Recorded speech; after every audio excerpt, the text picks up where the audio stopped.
Mother is love.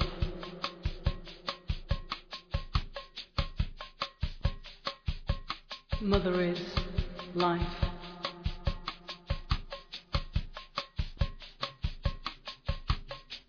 Mother is harmony. So hello my beautiful co-creators, Lilou here. I'm with Cynthia James, beautiful, shining, juicy, spiritual leader that you are. I'm so excited to be speaking with you today. I'm so happy to be with you. And that we can share this moment, this intimate moment, and we can help others too that are watching. Should it happen on an energetic level, on something that will be said right now that will impact their life. So I'm doing a 12-month tour. It's called the Juicy Living Tour. And we're in Sedona right now, in beautiful Sedona, Arizona. It's incredibly beautiful. It has all these energy vortexes, and you can feel the energy. It's amazing. You're based in Denver, Colorado. I am. And so how is it for you coming just to Sedona? You know what, I'm very sensitive to energy, and so I love going to places that feel like they're soul-feeding places, and I feel like Sedona is one of those places. You just come here and there's like an exhale in your body. So what does it mean for you to live a juicy life? Oh, it's all about passion. Yeah. It's about knowing what ignites you. It's about following your bliss. It's about stepping outside of the box. It's about daring to soar, calling in your freedom and full expression. I feel like that's why we're all on the planet. That's what we've come here to do. And if we're not doing that, that is why we're seeing people experiencing depression or other things, because there's something impulsion. There's something that wants to like express itself. And that, I love the word juicy, because that's what we came here to be. Yeah.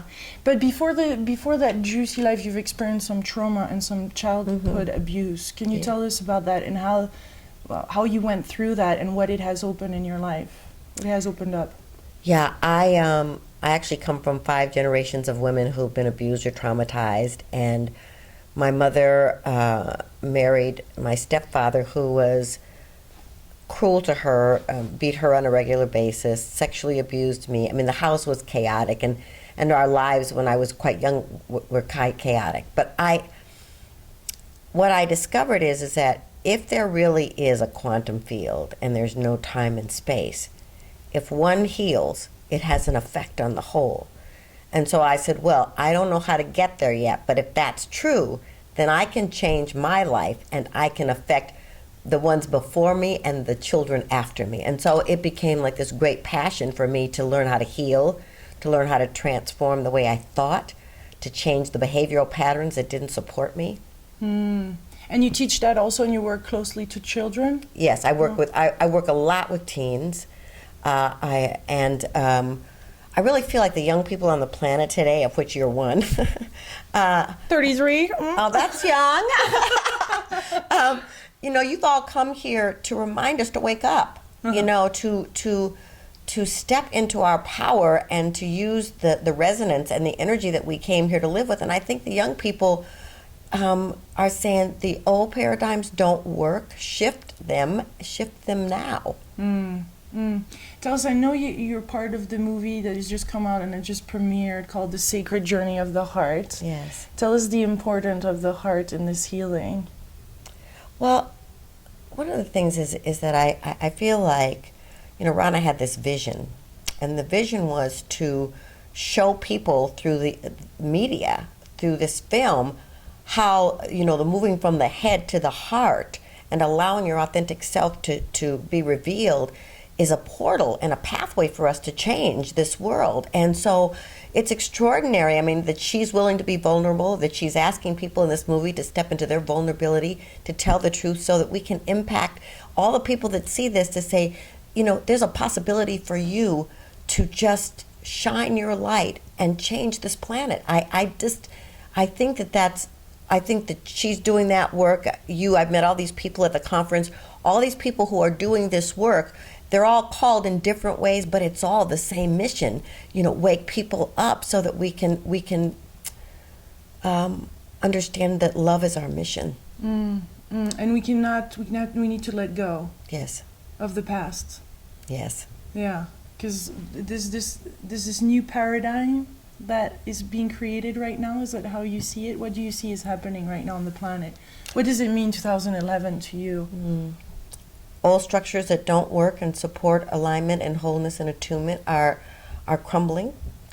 And that means we're at choice. That means that we're standing in a place where we can say, I choose to bring my light and my wholeness. I choose to honor you, respect you, build community, partner with you, because that old, greedy, separated way of being has never worked. And so I think that's what's happening. I think 2011 is our beautiful wake-up call, you know, and it's happening in so many areas through so many different cultures, and it's all over the planet, and all we have to do is say yes, and it's right there in your face saying, this is how, this is where you go, this is the gift that you've been given.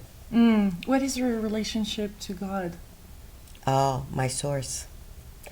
I think we're all divine beings. I think that whether you call it God, Buddha, Jesus, whatever universe, whatever you call it, there's this energy, this all-pervasive, all-knowing divine intelligence that is flowing and revealing and evolving itself in every moment, and we are expressions of that. So I feel like I'm, for God is for me the remembrance that I have infinite potential.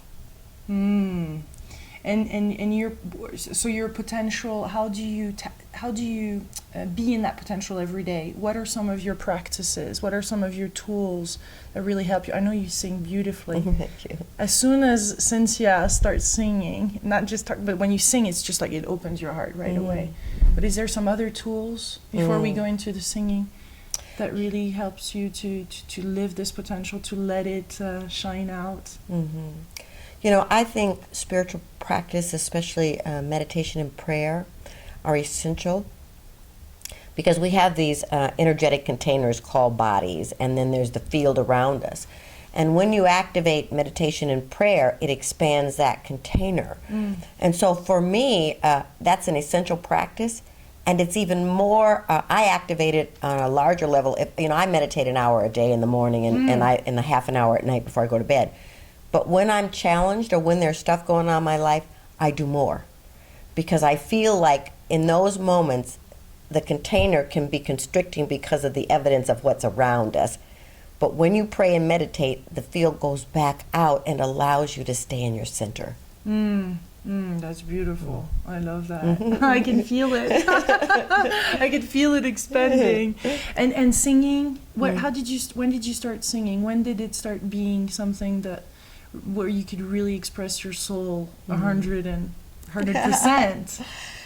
I've sung my whole life, but because I was dealing with self-worth issues because of my childhood, I judged it because, being African American at that time, there was Aretha Franklin and, Smokey Robinson and all those people, and my voice wasn't that kind of sound, and so I judged it as not being relevant. But as I grew older, I started understanding, wow, I have my own voice. I have my own way of being. And so I was an actress and a singer, and I opened for people in, casinos and those kinds of things. And then I started getting calls to sing in spiritual communities. And I realized I needed music for that. And so I started looking for it, and then I started writing it. And so the CDs and things that I have really have a lot of my own material on it, and material of people that I respect who write about connectivity and wholeness and oneness and joyous living. I love the jazz sound to it. Yeah. That is just brilliant. Because sometimes we hear spiritual songs, but it is hard to integrate them sometimes in our regular life or regular things that we would listen to every day. But you bring that funkiness. You sang that song on intention. Yeah, check your intention. Check your intention with a jazzy sound to it. That was just so perfect. It could be typically the kind of sound that you listen at home. Exactly. Really, really beautiful. How did that those words and those lyrics come about? How do they pour out of you? I always ask in my prayer work to use me to be a vessel, a conduit through which spirit reveals itself in the world, and to make it relevant to people. I really want my speaking and my music to really be a way that people can understand, that's easy for them to get. And so I asked to write that way. And so the Check Your Intention song, I was talking to God about, something that wasn't working for me. Yeah. And I just really heard this little soft voice say, well, then check your intention. And I went, song. Yeah. Yeah. Could you sing a little bit of that for us? Sure. Check your intention. What seeds did you sow? Manifestation is birth within. So check your intention. Love it. I love it. I love it. It's just a thing right away. Poof, poof. Juicy. Very good.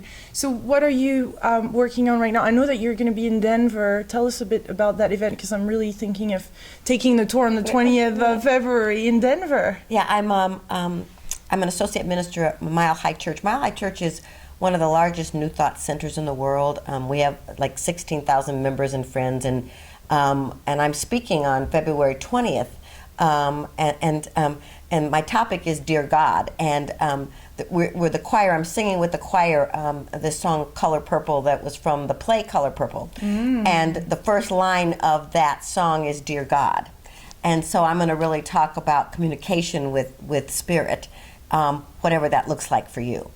And so I'm so glad you're going to come. And for everybody who's seeing this, it's one of the things I love about this community is that it teaches us to be inclusive. It teaches us that no matter who you are, person, faith, lifestyle, whatever, that we're all connected. We're all part of a universal family. And so I love that. And it's such a breakout from the paradigm that I grew up in as a child, because it was very constrictive. And so this is like, whoever you are, you're welcome, you're loved, you're important. And what are you preparing? What's next in your future? Or what message, or what are you working on? Yeah. Or what's 2011, 12, 13 ahead? I just finished recording a CD for women. It's called Remember Who You Are. And it's spoken word with percussion and music, and the poem is now being illustrated into a book, and I'm working on a book for women called Sacred Woman, Holy Life, and I'm excited about that, because I really feel like part of my mission is to support women into remembering that we are an essential part of this whole component. In fact, we are the nurturing bed. Are we goddesses? Totally. Look at you. I love her. Goddesses, yeah. So what is really your message right now for all goddesses watching? Can I look at the camera? Yeah. You are magnificent. You are unique. You are a divine idea, a unique divine idea. Whoever you are, however you came here, whatever you've gone through, you're essential to this planet. You're a masterpiece in the making. Thank you, Cynthia James. It was such a delight to spend this moment with you. Thank you. I'm so happy to be with you. You're doing great work. Thank you. If you want to see more interviews, you can check juicylivingtour.com, because a lot more is coming. Much love. Bye.